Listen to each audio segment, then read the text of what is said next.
خیلی وقتا گم میشیم. 4 تا لقب بهمون دادن. ما در اسلام تقدسگرایی نداریم. هیچ شیخی و هیچ شخصیتی نباید اجازه بده مردم خم بشن دستش ببوسن. تقدسگرایی در اسلام سبب استبداد دینی و مذهبی خواهد شد.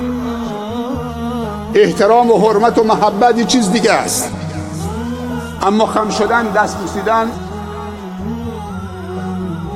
این تقدسگرایی سبب استبداد دینی و مذهبی خواهد شد. افرادی پایبند بودن، مسلمان بودن، مؤمن بودن، به جایی رسیدن که ادعای خداوندی کردن. مرید و مرادی درست میشه، عبادت ها تعطیل میشه. به جایی که مردم رو دعوت به سوی خدا بکنه، دعوت به پرستش خودش میکنه. یه پرستش غیر از محبت، افراد در محبته.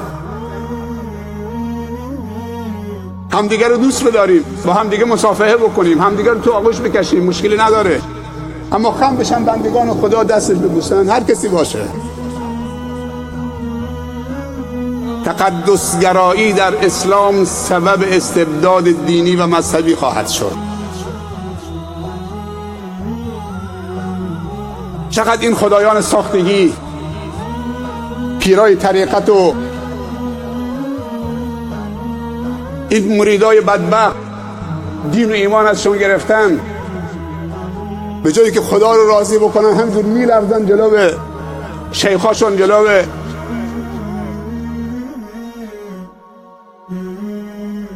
این قلب باید آزاد بشه. آزادی این قلب، این که از عبادت عباد در بیاد و به عبادت رب العباد داخل بشه. اشهد ان لا اله الا الله و اشهد ان محمد رسول الله. لا اله الا الله محمد رسول الله صلی الله علیه و سلم. قل هو الله احد الله الصمد لم یلد ولم یولد ولم یکن له کفوا احد.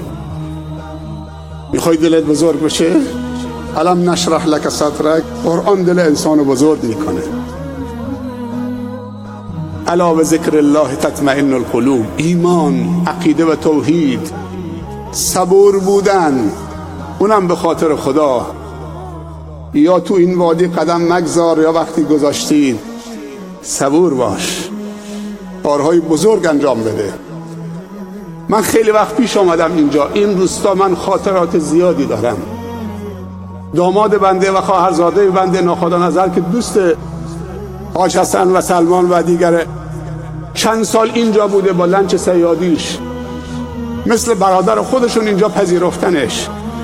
سالهای سال اینجا بوده. خواهرزاده بنده محمد امین نظرزاده سالهای سال اینجا بودن. نگفتن این قسمت دریا مال ماست، روزی مال ماست. آمدن اینجا، تحویلشون گرفتن مثل یک برادر. روابط خانوادگی داریم. امروز در حقیقت من آمدم عروسی برادرزادم تقریبا.